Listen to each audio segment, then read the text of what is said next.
Welcome to YSM news. ఉప్పు లేకుండా అసలు ఏం వంటకము పూర్తి కాదు. రోజు మనం చేసే అనేక కూరలు వంటకాల్లో ఉప్పును వేస్తుంటాం.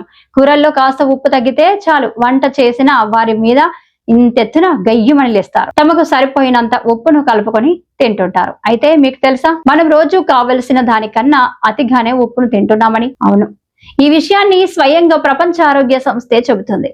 మనం రోజు కావలసిన దానికన్నా ఇంకా ఎక్కువ మోతాదులోనే ఉప్పును తింటున్నామని పరిశోధకులు చెబుతున్నారు. అయితే ఇది కేవలం మన దేశానికి పరిమితం కాలేదు. ప్రపంచవ్యాప్తంగా చాలా దేశాల్లో సగటు వ్యక్తి ఉప్పు వినియోగం సాధారణం కన్నా ఎక్కువగానే ఉందని పరిశోధకులు తమ అధ్యయనాల ద్వారా వెల్లడించారు.